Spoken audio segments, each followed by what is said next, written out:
মৰিয়নি চেলেং চাহ বাগিচাত চাঞ্চল্যকৰ ঘটনা ঘৰৰ পদূলিৰ পৰা শিশু অপহৰণৰ চেষ্টাত দুৰ্বৃত্তৰ বুদ্ধিমত্তাৰে 3 অপহৰণকাৰীৰ কবলৰ পৰা পলায়ন কৰে শিশুটিয়ে মৰিয়নিৰ চেলেং চাহ বাগিচাৰ 6 নং লাইনত নিশা সংঘটিত হৈছে চাঞ্চল্যকৰ শিশু অপহৰণৰ এক অপচেষ্টা 6 নং লাইনৰ নিবাসী ৰাম সিং ভূমিজৰ 7 বছৰীয়া মাতৃহীনা দ্বিতীয় পুত্ৰ শিৱাজিত ভূমিজক নিশা প্ৰায় 12 বাজি 30 মিনিটত হুৱাপাটিৰ পৰা প্ৰস্ৰাৱ কৰিবলৈ যোৱা অৱস্থাত দুজন অচিনাকি লোকে মুখত থোপা দি দাং কোলা কৰি অপহৰণ কৰে দেউতা বুলি চিঞৰা শুনি শিশুটিৰ দেউতাক ৰাম সিঙে ওলাই আহি পুত্ৰক নাপাই হুলস্থুল কৰাত ওচৰ চুবুৰীয়াৰ লোক ওলাই আহি বিচাৰ খোচাৰ আৰম্ভ কৰে ইতিমধ্যে কণমানি শিশুটিয়ে শিৱাজিতে নিজকে এখন ভেনত শুই থকা অৱস্থাত পায় গাড়ীখন ৰখাই থোৱা স্থানত থকা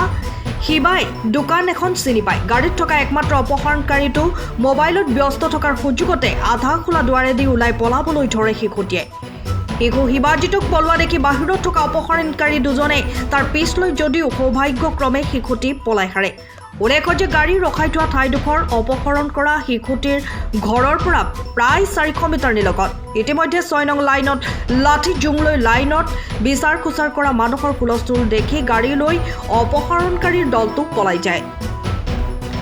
শিশু শিৱাজিতৰ ভাষ্য অনুসৰি দলটোত সৰ্বমুঠ 3টা অপহৰণকাৰী আছিল আৰু অপহৰণকাৰীয়ে ব্যৱহাৰ কৰা গাড়ীখন ডাঠ নীলা ভেন যাৰ পিছৰখন দুৱাৰ পিছলৈ ঠেলি খোলা হয় ঘটনাৰ সবিশেষ ফোনযোগে আৰক্ষীক জনোৱাত ৰাতি চেলেংহাট আৰক্ষীৰ এটা দল ঘটনাস্থলীত উপস্থিত হৈ পৰিস্থিতিৰ বুজ লয় ঘৰৰ প্ৰাংগণৰ পৰা নিশা এনেদৰে শিশু অপহৰণৰ চেষ্টাৰ ঘটনাই অঞ্চলটোৰ ৰাজ্যক এতিয়া শংকিত কৰি তুলিছে পৰৱৰ্তী সময়ত আৰক্ষীৰ তদন্তৰ অন্ততহে এই শিশু অপহৰণৰ ঘটনাৰ ৰহস্য পোহৰলৈ আহিব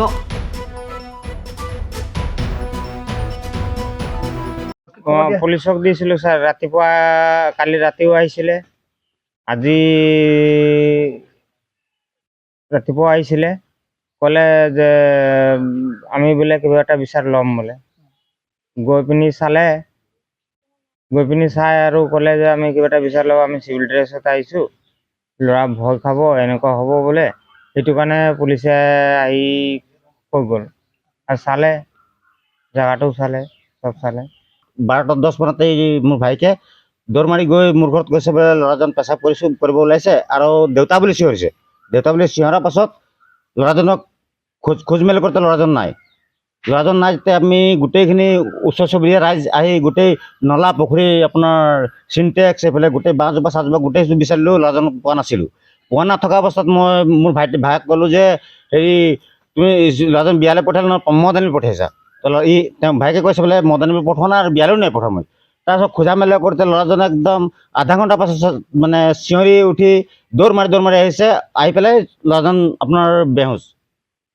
হোৱাৰ পাছত আপোনাক পানী চানী দি আৰু পানী ছটিয়াই মেলা কৰিব পাছত 10 মিনিট পাছত ল'ৰাজনে হুঁচ হোৱা অৱস্থাত তেখেত ল'ৰাজনে কৈছে যে মোক বোলে ঘৰৰ পৰা মই পেচাব কৰি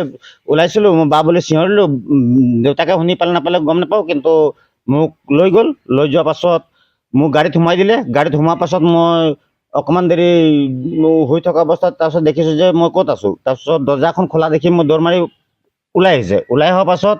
গাড়ীৰ দুজন ব্যক্তিয়ে তেওঁক খেদা মাৰি ওলাই আহে খেদা মাৰি হৈ ৰ বুলি ক'লে খেদা মাৰি ওলাই আহে ল'ৰাজনে একদম আধা ৰাস্তা পাৰৰ পৰাই দেউতা বুলি চিঞৰিছে